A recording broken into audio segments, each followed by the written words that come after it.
ಅನ್ನೋದನ್ನು ನೀವು ಅರ್ಥ ಮಾಡ್ಕೋಬೇಕು. ಯೂನಿಫಾರ್ಮ್ ಅಂದ್ರೆ ಇಲ್ಲಿ ಇವರು ಹಿಜಾಬ್ ಅನ್ನ ಧರಿಸ್ರಿ, ಆದ್ರೆ ಕೇಸರಿ ಶಲ್ಲೆಯನ್ನ ಧರಿಸಬೇಡ್ರಿ ಅನ್ನೋ ಮೂಲಕ ಮಕ್ಕಳಲ್ಲೇ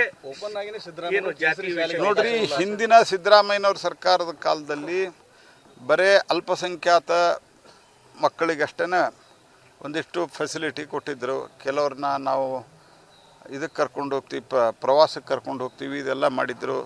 ಶಾದಿ ಭಾಗ್ಯನೂ ಅವ್ರಿಗಷ್ಟೇ ಕೊಟ್ಟಿದ್ದರು. ಈಗ ಮೊನ್ನೆ 600 ಕೋಟಿ ರೂಪಾಯಿ ಕೇವಲ ಅವರ ಒಂದು ಲೊಕ್ಯಾಲಿಟಿಗಳನ್ನು ಅಭಿವೃದ್ಧಿ ಮಾಡಲಿಕ್ಕೆ ಕೊಡ್ತೀವಿ ಅಂತ ಹೇಳಿದರು.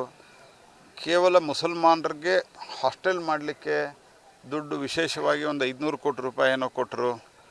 ಇವತ್ತು ಅವ್ರು ಏನು ಕೇಳಿದ್ದಾರೆ, ಇದರದೆಲ್ಲ ಪರಿಣಾಮ ಇವತ್ತು ಅವ್ರು ಚಾರ್ಟರ್ ಆಫ್ ಡಿಮಾಂಡದಲ್ಲಿ ಏನಿದೆ, ನಮಗೆ ಪ್ರತ್ಯೇಕ ಬಜೆಟ್ ಕೊಡ್ಬೇಕಂತ ಕೇಳ್ಯಾರ. ಅಂದರೆ ಇದು ಪ್ರತ್ಯೇಕ ಬಜೆಟ್ ಕೊಡುವುದಂಥದ್ದರ ಒಂದು ಮುಂದಿನ ಹೆಜ್ಜೆ ಏನೆಂದರೆ ಪ್ರತ್ಯೇಕ ದೇಶ ಅನ್ನುವಂಥದ್ದು ಇದು ಒಂದು ಇಂಡಿಕೇಶನ್ ಇದೆ. ಹಿಂದೆ ಕಾಶ್ಮೀರ ಅಲ್ಲ, ಭಾರತವನ್ನೇ ಡಿವೈಡ್ ಮಾಡ್ಯಾರ ಮುಸ್ಲಿಂ ಲೀಗ್. ಇವತ್ತು ಅಲ್ಲಿ ಮುಸ್ಲಿಂ ಲೀಗು ಸಪೋರ್ಟ್ದೊಂದಿಗೆ ಅವರು ಕೇರಳದಲ್ಲಿ ಸರ್ಕಾರ ರಚಿಸ್ತಾ ಇದ್ದಾರೆ. 17 ಜನ ಏನೋ 18 ಜನ ಇದ್ದಾರೆ. ಅವರು 18 ಜನರಲ್ಲಿ 18 ಜನ ಮುಸಲ್ಮಾನರು. ಅಂದರೆ ಈಗ ಮುಸ್ಲಿಂ ಲೀಗಿಗೆ ಏನು ಮಂತ್ರಿಮಂಡಲ ಕೊಡ್ತಾರೆ ಎಲ್ಲರೂ ಮುಸಲ್ಮಾನರು, ಪ್ಲಸ್ ಕಾಂಗ್ರೆಸ್ದಾಗಿದ್ದು ಮುಸಲ್ಮಾನರು. ಪೂರಾ ನಾವು ಯಾರದೇ ಒಂದು ಜಾತಿಯವ್ರನ್ನ ಸೇರಿಸ್ಕೋಬೇಡ ಅಂತ ಅನ್ನೋದಕ್ಕೆ ನಾ ಹೇಳ್ತಾ ಇಲ್ಲ. ಆದರೆ ನೀವು ಕೇವಲ ಒಂದು ಜಾತಿನ ಅನ್ನುವಂಥದ್ದು ಸ್ಥಿತಿಗೆ ನೀವು ಬಂದ್ರೆ ಇದರ ಪರಿಣಾಮ ಏನಾಗ್ತದೆ? ಮತ್ತು ಪ್ರತ್ಯೇಕವಾದಂಥ ಬಜೆಟ್ ಇದರ ಅರ್ಥ ಏನಂಗಾರೆ, ಪ್ರತ್ಯೇಕ ಬಜೆಟ್ ಅಂತಂದ್ರೆ ಏನು ಅಂದರೆ ಯಾವ ರೀತಿ ಪರಿಸ್ಥಿತಿಗೆ ಕಾಂಗ್ರೆಸ್ ಪಕ್ಷ ತಲುಪ್ತಾ ಇದೆ ಮತ್ತು ತನ್ನ ಅಧಿಕಾರಕ್ಕಾಗಿ ಸಮಾಜವನ್ನು ಒಡೆಯುವಂಥದ್ದು. ಇದರಲ್ಲಿ ಬಾಂಗ್ಲಾದೇಶದಿಂದ ಬಂದಂಥವರು ಅನೇಕರು ಇವತ್ತು ಡಿಲೀಟ್ ಆದರೆ ಅವ್ರ ಪರವಾಗಿ ಯಾಕೆ ಅವರೆಲ್ಲ ಅನೇಕರು ಅದರಲ್ಲಿ ಭಯೋತ್ಪಾದನಾ ಚಟುವಟಿಕೆಯಲ್ಲಿ ತೊಡಗಿದ್ದಾರೆ. ಯಾರು ಜವಾಬ್ದಾರಿ ಇದಕ್ಕೆ? ಅವ್ರ ಬ್ರದರ್ ಅಂತ ಕರೆದಿವರು, ಡಿ ಕೆ ಶಿವಕುಮಾರ್ ಅವ್ರ ಬ್ರದರ್ ಅಂತ ಇವರು. ನೋಡಿ, ಪದೇ ಅಲ್ಲ, 2 ಬಾರಿ ಸೋರಿಕೆ ಆಗಿದೆ ಇಲ್ಲಿವರೆಗೆ. ಹ್ಞೂ ರೀ, ನಾವು ಹ್ಞೂ ಅಂತ ಹೇಳಿದ್ನಲ್ಲ, ಏನು ಪೂರಾ ಉತ್ತರ ಹೇಳಿ ಕೊಡ್ರಿ. ಅದೆಲ್ಲವೂ ಹೇಳ್ತೇನೆ, ನೀವು ಪ್ರಶ್ನೆ ಕೇಳಿದ್ಮೇಲೆ ಉತ್ತರ ಹೇಳಿ ಕೊಡ್ರಿ. 2 ಬಾರಿ ಇದು ಸೋರಿಕೆ ಆಗಿದೆ. ಇದನ್ನು ನಮ್ಮ ಧರ್ಮೇಂದ್ರ ಪ್ರಧಾನ್ ಅವರು ಭಾಳ ವಿವರವಾಗಿ ಇದರ ಬಗ್ಗೆ ಮಾತನಾಡಿದ್ದಾರೆ. ಜಗತ್ತಿನಲ್ಲಿ ಅತಿ ದೊಡ್ಡದಾದಂಥ ಒಂದು ಪರೀಕ್ಷಾ ವ್ಯವಸ್ಥೆ ನೀಟ್ ಇವಾಗ.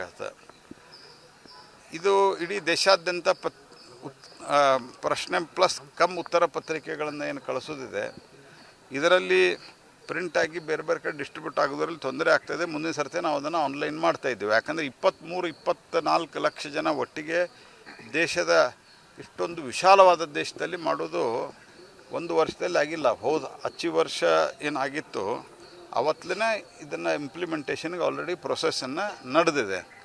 ಆದರೆ 1 ವರ್ಷದಲ್ಲಿ ಎಲ್ಲ ಮಾಡಲಿಕ್ಕಾಗಿಲ್ಲ. ಈ ವರ್ಷ ಬರುವ ವರ್ಷದಲ್ಲಿ ಅದನ್ನು ಮಾಡ್ತಾರೆ.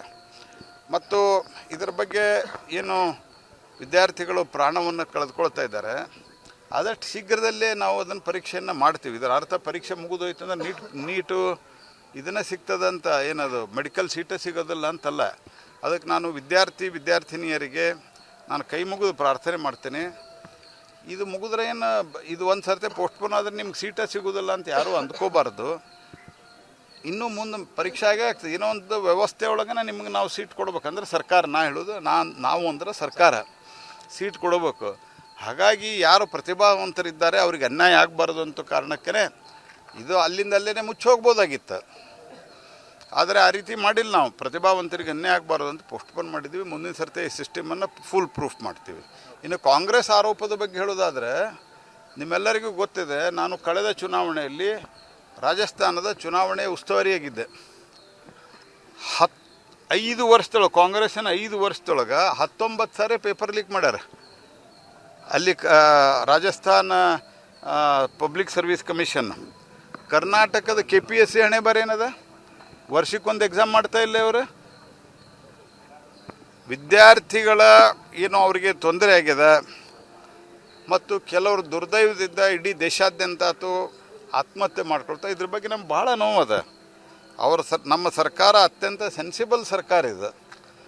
ನಮ್ಗೆ ಭಾಳ ನೋವಿದೆ ಇದ್ರ ಬಗ್ಗೆ. ನಾವೇ ಉಡಾಫೆ ಮಾತನಾಡ್ಲಿಕ್ಕೆ ಹೋಗಲಿಕ್ಕೆ ನಾವು ಯಾವತ್ತೂ ನಾವು ಮಾಡಿಲ್ಲ, ನಮ್ಮ ಸರ್ಕಾರದ ಯಾವುದೇ ಮಂತ್ರಿನೂ ಮಾಡಿಲ್ಲ. ಆದರೆ ನಾನು ಹೇಳೋದು, ಇವರು ಭಾಳ ಕಾಂಗ್ರೆಸ್ದವ್ರು ಜಿಗಿದೇನು ಮಾಡ್ತಾ ಇದ್ದಾರೆ. ನೀವು KPSC ಸರಿ ಮಾಡಿರಿ ಮೊದಲ. ಅಲ್ಲಿ RPSC ಒಳಗೆ 19 ಸರ್ತಿ ಆಗ್ಯದ. KPSC ಒಳಗೆ ನೀವೀಗ ನಿಮ್ಮ ಹಗರಣಗಳನ್ನು ತನಿಖೆ ಮಾಡ್ಲಿಕ್ಕೆ ನೀವು ಒಂದು ಕಮಿಟಿ ಮಾಡಿರಿ.